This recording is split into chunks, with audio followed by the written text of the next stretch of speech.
Oh, yes. How old were you when you got married? I was 26. Wow. I think, yeah, 26. Quite early. How did you know that was her? You know her when you see her.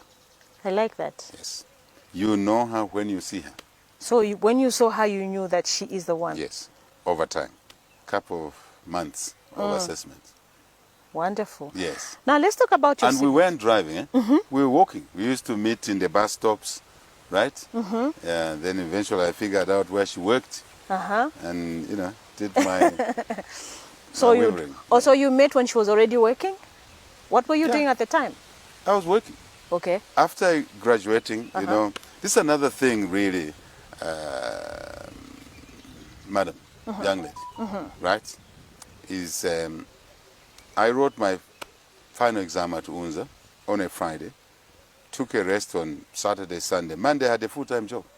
Literally, after my last exam, I had only 2 days to rest. Then I went into a job. So I started work very early. Were you hunting while you went to school? Were you jump I was hunting? on an attachment. Okay. There used to be a system that was called attachment or secondment.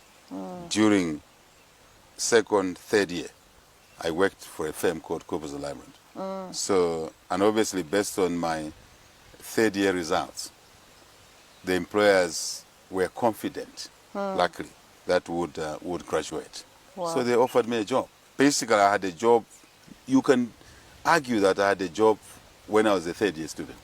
So by the time I did my final fourth year and 2 days rest, I had a job. And that's what we like to do for the people, for the children of Zambia. Wow. To return to those days when we were in office, to attach students in colleges and universities to industry. So it makes it easier for them to get a fantastic. job. Now, I know everything you have acquired has been through hard work. I know you're a hard worker.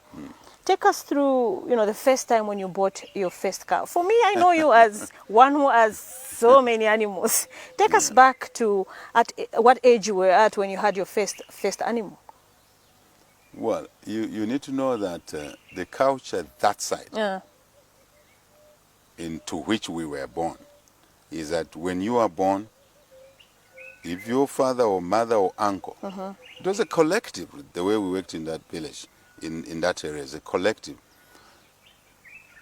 If you are lucky, you are given a cow, a female one, not a male one. Big difference, eh? A female one. So that was my first cow. Calf. Young one. They don't give you an old one. They actually give you one which is still stacking to test so many things, including your patience to wait. They need to wait to nurse it. So that's the first gift I had.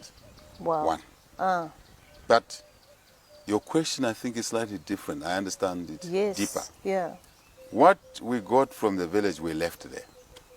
We never took it away. Yeah. So the first farm, after we started working, or somewhere in Choma, we bought a small farm. Then we bought a ranch in Chisamba, where we started with 6 cattle.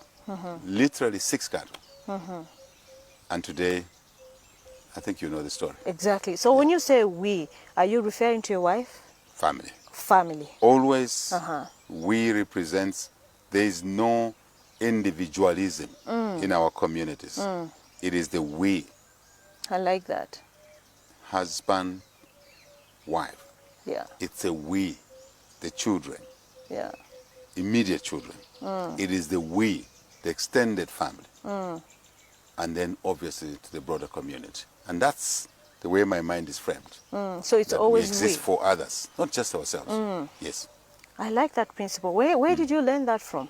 Upbringing. Upbringing. Grew up in a large family.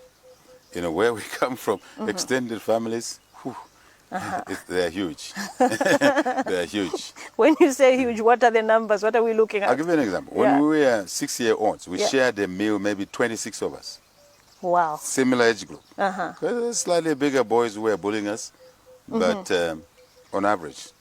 Okay. A group is eating there, another group is eating there, and that's how it was. So we learned it from there. Wow.